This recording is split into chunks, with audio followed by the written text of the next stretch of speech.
Hey guys, we're here at Blizzcon 2015 with Perculia, Wowhead site manager, and Cory Stockton, aka Mumper. Hi. We're so excited to be interviewing you today. Cool, I'm excited to do it. We've had such a busy day with stuff, and because I play a rogue, I want to ask the first question. So these artifact logs went up on the website mentioning how the rogue spec combat is now changed to outlaw. So what's up with this? Is this a completely new rotation or spec? Does it replace combat? You know, what's going on? It's definitely a new rotation. It's a new spec. I think it just kind of fits the key of what we've been talking about with the classes as a whole for Legion, that we're really trying to get the focus back to what the core of that class would be. And on some of the classes, it means that we're reimagining a few of the things that we're doing. Like, so on the Marksman Hunter, you actually don't have a pet. You can choose to go solo, right? And so you get a buff that essentially gives you the power you would have had for your pet. Oh, wow. Because that's a little bit more of that fantasy there is really all about being like a hunter. Yeah. Right? And it's all about the bow or the gun. It's not about necessarily your pet, right? Okay. So we want to give players that option. And then we're creating a new spec that kind of revolves around that. Okay. So same thing on the Rogue here. It's like this was just a fantasy that felt very specific to the Rogue. It's something that was unique. We've actually gone back and forth on it quite a bit on the team. You know, He's very controversial. People have play tested it, you know, and like, I'm not sure how to feel about this. Then other people love it, you know. So I think that's actually a good thing when we get feedback like that, because you know it's exciting. Yeah. It's just a matter of getting it to that place where it works for everyone. Are there equally big surprises, or are Outlaw Rogues the biggest surprise? I mean, that one is definitely pretty out there as far as being a big change. You know, in a lot of the classes, I think what you're seeing is a little bit more of just taking abilities that aren't used that often. Okay. And they just kind of might be clutter, or taking something that might have been complicated and trying to make it feel like it's easier to use, but that it still has the depth. Right? Like, you don't want to take depth away from any of the classes, right? But you definitely want the classes to feel like, you know, you can play the game. You're not necessarily trying, I got to look up my rotation and figure out my buttons. You know, I think it's more like we want you to be killing infernals. Absolutely. And have that part of the game feel really cool. Yeah. So with all of these significant changes with certain specs of hunters not having pets or polearms or rogues being outlaws, what do you think is going to keep these long-term players in the game with all these major changes? Oh, I think there's tons of things. And in Legion specifically for that, I mean, artifacts would obviously be the core. Okay. Because obviously when you talk about the class, each spec has its own unique artifact that goes along with Outlaw, right? Like you would have an artifact, and then that artifact gets experience, which will allow you to pick traits, so you guys probably know. Yeah. And those are designed to have a really long tail. So very early on, you're going to get to pick a trait that would pretty dramatically change the way that your base spec would work. Right? And then you won't get another decision like that till probably your max level. And then there's a couple more of those decisions, but those decisions are spaced out over a pretty long period of time. Like, I think to fill out your whole trait tree for your artifact, you know, we're not talking like a month, 2 months. I think we're looking out pretty long. And that's really what's going to give you that option to completely change a little bit of your playstyle, right? And that's separate from your core talent tree. Okay. You know, we redid the talents to make those feel like those decisions weren't so complicated. Okay. But still allow you to have something that feels really unique. And I think the artifact kind of gives us a little bit of a new vector to kind of do things that are like, we might not want to put this in the talent tree and have it be like completely permanent and it's going to change everything, versus on the artifact gives us a chance to kind of experiment with some new stuff and do things that feel like, you know, kind of crazy, a little bit different, and hopefully make you feel unique. Okay. I think that's really the core there, right? Is like, there's clearly progression, but I think it's also like telling your friend that you unlock this trait and it's totally changed the way that you run this dungeon. Yeah. Like, that's really what we want. Okay. So speaking of talents, the Darkwing Fair panel was talking about some pretty big changes to talent trees, how a talent row wouldn't necessarily have 3 of the same AoE talent, and there's a lot of spec-specific talents. And we're just curious about the reasoning behind that big change, since Mr. Pandaria really streamlined a lot of things, and now there's a lot more talents and, choice and variation, it seems. I think that just harkens back to the concept of that player agency a little bit too, of feeling like you're making that call. I don't think any of us really likes it when it feels like there's the right choice. Yeah. You know, like, oh, well, we always have to take this one. Yeah. You know, because, oh, like, you're dumb if you don't pick that. You know, that's like the thing we hate the most. Like, we don't want that, right? Any of the choices should be right. It should just be about what you feel like you want to do. Yeah. One of the things that we're doing across all the trees is, I don't know if you've noticed, there's a passive talent almost on every row. On a lot of the rows, we have an option of a passive I don't talent. think we've seen a lot of the talent trees yet. So that's something that you'll see, is that we're adding a little bit more of those passive talents. And so for a player who doesn't want to add like, 5 new buttons because they picked an active thing. They can choose not to do that. They could choose, like, I just want to focus on my core, but I really want the talents that feel like they're going to give me power. Yeah. But they can focus on their core rotation, and that's an option for you. People like to say they always want the new button and the new thing. It's not necessarily always true, right? So I think it's just about options. Okay. Yeah. So we know that a lot of the leveling in Legion is going to be completely non-linear. You'll be able to go to any zone. How are you planning on keeping a cohesive storyline if people can do it in any order? It's an awesome question. Something that we've thought a lot about. And I think the core to that is that each individual zone has a very strong story that is all about that zone. Oh. Right? And so meaning that, so let's take like Val'sharah. Great example, right? Home of the Druids. It's got a world tree. The world tree has been corrupted. So it's got a very strong storyline of what's going on here, right? And so that story is completely contained within Val'sharah. You're going to meet lots of druids. You're going to go into the nightmare. You're going to have to figure out what's corrupting the tree, how to fix it, like kind of deal with all of that. There's an overarching story, though, across all the zones, which is clearly the invasion, the Brain Legion, right? And so that affects every zone in its own individual way. We have the Pillars of Creation. So there's a single kind of item in each zone that you need to get, basically, to shut off the invasion that's happening at the tomb. But you can make that choice on your own. Like, if you're really into Vrykul, like Stormheim is going to be what you want to pick, right? Because you get the history of the Vrykul, and we have a whole story there.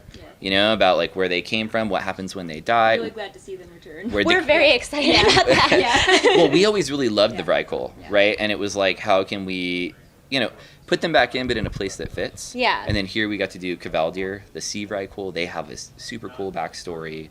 And so you can play all that and do it on its own. And it's not going to take anything away from when you play Azuna later or when you play, Val'sharah or High Mountain.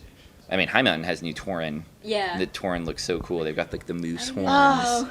Is that ever going to be in game that like people can make themselves moose Tauren? This is an off-topic question. No, it's totally fine. Doing racial looks like that is definitely something that we've talked about. I mean, that would be cool. I love that idea. It's something we've talked about. It's something we don't have like a core plan for right now, but I think that's really cool. But if you could turn yourself into like an Iron Dwarf or like something like that, I think anytime we can add customization to the characters, you just feel like that character's yours a little bit more. It's certainly a cool idea. That's a solid maybe, guys. Yeah. So back to outdoor scaling. So because it's so different, what sort of rewards can players look forward to, and how does it work with all the scaling going on? Do the items scale like Diablo? How just sort of like what do you get from this outdoor scaling system? So number one, you get choice. And I think that's what leads to the player agency. So I think a lot of us like to look at it like, imagine you came into Northrend, and it was like, I want to go to Icecrown because like I want to know what's up with the Lich King. Like that place looks awesome. But I think a lot of people hit max level like in Storm Peaks. And so they were already max level and they're like, I'm going to start doing heroics. And then they like maybe never made it to Icecrown. And it was like, that's like such a cool zone, or they chose one path or the other. And Northrend was so big that when you rolled an alt, you could maybe take a different path than you might have taken with the original character. And then over time, we've added more content to the zones, so the zones are deeper, which means we might have less zones, but we still have just as much content. Yeah. But I think that means when you re-roll, sometimes you feel like you're going through the same path. Yeah. So here, you'd roll another character, you could have a completely different experience. Going through the zones a different way. And then as far as the scaling, it also means that you can do things with your friends easier, right? And then you just get that concept that the zone always feels challenging. Yeah. Because you go back to like, Hellfire Peninsula once you're like 70 and you're like, oh, this is a joke. This is really, you're cutting through stuff. When the zone scales to you, that zone will always feel appropriate, right? Long term. So when you're doing like high level questing, it's not like we have to create a little area. Like we made Ogrelaw, like for Burning Crusade, right, was the max level area. It had its own little set of quests. But then all the rest of Burning Crusade we couldn't use for max level content. Yeah. So it's a huge thing when you think about in this expansion, every single zone, everything that's there will all be max level content because it'll all be able to scale.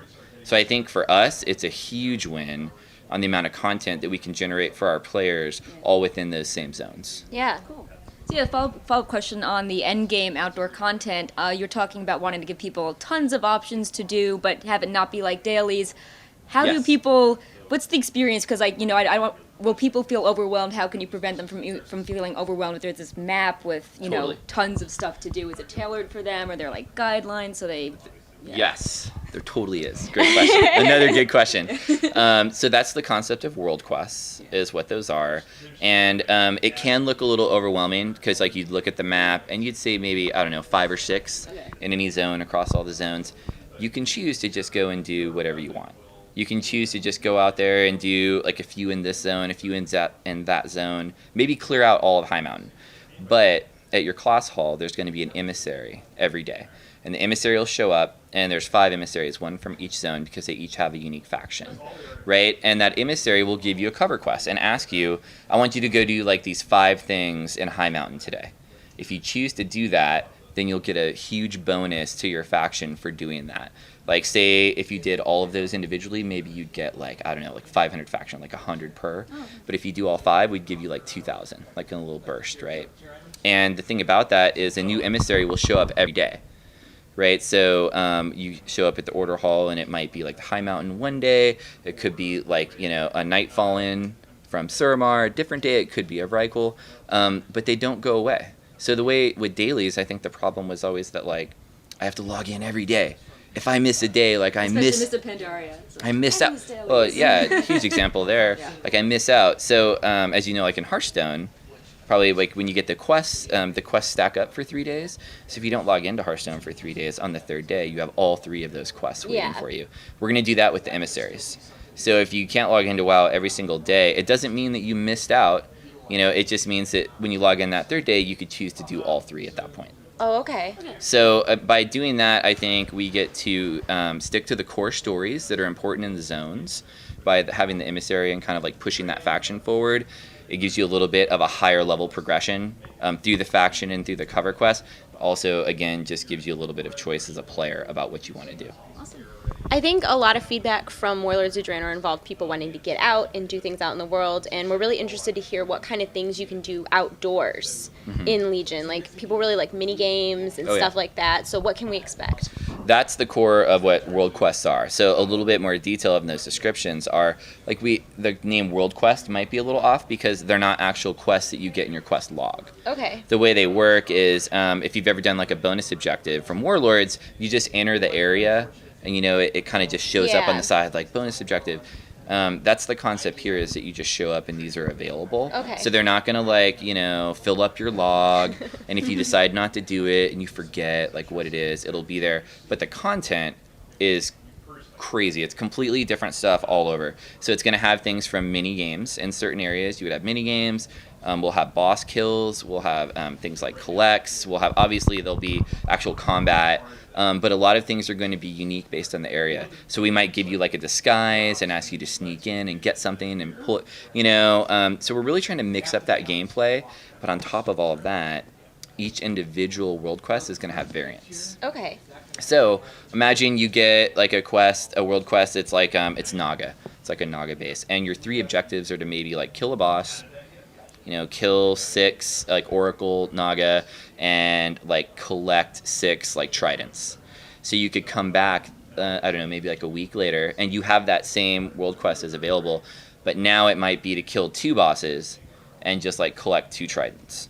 You might come back a little later and it's like collect 20 Tridents and don't kill any bosses. And so the idea being that even though you're in the same space, I think we feel that we can vary the gameplay within each space by giving you different objectives, because finding a boss in a point of interest in WoW is very different than just collecting, which is very different than possibly just doing combat, and just pulling things out. So I think since we're already going to go to all the work to create the actual world quest in that area, we might as well offer variation. Okay. So I think that's something that's really going to push the tail of the end game for Legion much further than we've ever had before, and that's been an overarching goal. So this obviously was a question we had before we answered this or asked this. So you kind of answered it in the last question, but do you have any other plans other than these emissaries, other than these world quests, to keep people, wanting to play and interested in the game long term? Maybe it's like a certain type of reward. Once people have their gear, like the garrison missions, people got their epics, and they're like, oh, we don't need to do the garrison missions anymore. Oh, for sure. I think part of that will come through. Obviously, there's the artifact, and so what we have in the artifact today probably won't be all that we have at the artifact once we're done with the cycle. I feel like there's definitely things that we can add there. We also have the entire new mission system. So the concept of missions that are champions that are of your class, I think will make that feel completely different than what we've had in Warlords. In Warlords, we had the standard missions, and we also did the shipyards, kind of did more of a map, kind of mixed it up. And we'll have that as well. And that'll continue through the entire expansion. But the key would be that the rewards. The rewards have to feel like it's worth it. Yeah. Like you said, I got the best item. Why am I doing this anymore? And that's really where our scaling kind of reward concept comes in that we've talked about in the panel a little bit, where we'll have a base that feels like most people will get this reward, but there's a very small chance and that chance can change based on what you're doing, that you can get a higher level reward for that same task. Okay. Awesome. So the idea being that no matter what kind of content you like to do, you don't have to run, heroic dungeons or challenge mode dungeons to get that specific eye level of gear. You could get it from world quests. It's just going to be a lot harder and a lot more random because the chance is way smaller. But if you do enough of them and you like it, it's pretty likely that you would get something from that. Okay. Cool. We wanted to have a few questions focusing a little more on items because we haven't heard a ton about items yet, and obviously Wowhead loves items. So we're curious, will there be any new stats coming or set bonus changes or any other ways to make items more interesting than in Warlords of Draenor? We're still working a ton on items. That's probably why you didn't hear a lot about items today, because we're totally in the thick of figuring things out. But the concept of the item scaling is by far a pretty big new piece of technology for us, because it means a single item can actually fit a lot of uses for any one player. And it's not just scaling the power of the item. It can also be changing what the affixes are on the item and how it works. And so that really means that we can make probably less overall total items, but that those items could be much more interesting to a way larger number of players, right? So in the end, I think it offers the best case scenario for us to be able to offer players a lot of choice and variety. So at Gamescom, you were talking about how, well, not you specifically, but the people at Gamescom were talking about liking the idea of Warforged and wanting to expand that more. Does that fit into that system about, more item variations? 100%. And I think that fits into the concept of you could possibly get a Warforged item from doing a world quest, right? Like, whereas normally we would say, okay, dailies offer, everything is like level 680 that comes from a daily, but there's a chance that you could get like a 740. Oh, wow. You know what I mean? Like, it's a very small chance, but it's a chance that could happen. So like the mythic stuff in 6.2.3, how it's very small. It could be 725, but it's usually... And it's not like, I don't think we're trying to say that we think that the game is becoming randomized and that it's like, oh my gosh, it's a loop, it's Diablo, it's completely random. That's not what we're leaning towards. What we're leaning towards is giving people the choice to play the content they want, but then hopefully get a reward that still feels meaningful to them. I don't think we'd want to try not to box people into a specific type of content. We really want you to feel like if you want to be out in the world, go for that. If you like running dungeons, that's fine too. Just do that. But really, just the fact that you could make that call is a really big, important factor for us. So the item rewards sound a little bit random, like a little RNG, and we're wondering how you're planning on handling these types of item rewards, and if there will be like a path of progression or multiple ways of getting like equivalent items. Oh, there'd definitely be multiple ways of getting equivalent items. So you're going to have the mission system, obviously, the reward stuff. We'll have the world quests. We have the new concept of the dungeon keys. Yeah. Next question. Okay, so yeah, we have that new concept. And then, obviously, historically, the things that you would expect in WoW. Faction rewards that we've had, rating, PvP. But really, the goal there is that no matter what you do, it's not just the fact that that item could be better, but you might be able to get something that you haven't seen before, right? Because since different rewards can come from different things, you don't have to do that specific type of task to get that reward. You know what I mean? So it's like, I feel like in that way, it feels like we're spreading the wealth a little bit across the game. Yeah. And so I think a lot of players have sometimes felt like, oh, they only put all the best rewards like on this. Right. You know, so I think we want to try to just, you know, have that feel a little bit more varied. It's you. It's me? Yeah. Oh, it's way down at the bottom. I'm sorry. So what is the incentive to do dungeons while leveling? Since there's all this outdoor content and you can get rewards kind of anywhere, is it just for the story or is there further incentive to actually doing dungeons? Well, it depends on where you are in your leveling process, right? Some people like to just literally run dungeons to level. Okay. Right? You know, we have that option. If someone wants to do that, they can do that. If people want to play more through the story and then do the dungeons as they come through the progression, they can do that too. The difference here is the scaling rewards. So the rewards could be different. So you might have a chance by running a dungeon to get an item that's actually higher level than what you might get from a quest reward. Like let's say you're 104 and you're running like a level up dungeon. You know, you could have a chance to get an item that might be better than a blue that would be rewarded from a quest.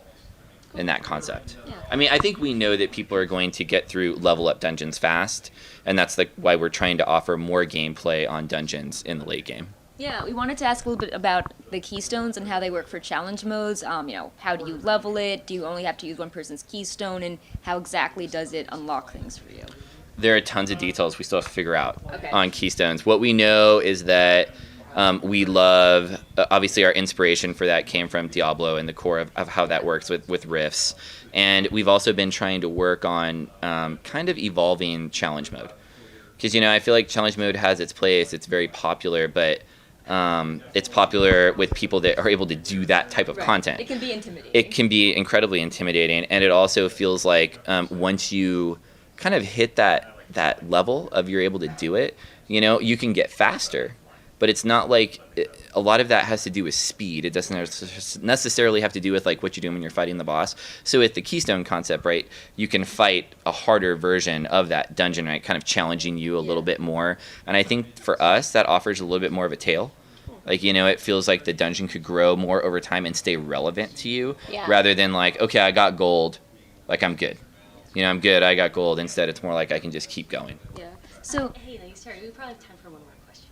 Okay. one quick one and then one silly one. So if the Keystone and challenge, or if they're meant to be this alternative path to rating, what sort of items and incentives can you get? And is it, you know, kind of equal or is it pretty much equally strong because challenge modes and warlords were not as strong as the raid gear you could get?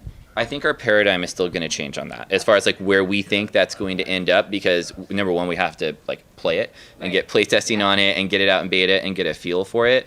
But I think, you know, the goal is definitely the tail on it could go all the way up to the raid level of stuff, because it just depends on number one, your skill level of how hard of a dungeon you're going to be able to do. But definitely the goal is that the skill level that you're playing the dungeon at is going to affect the level of the loot that you get.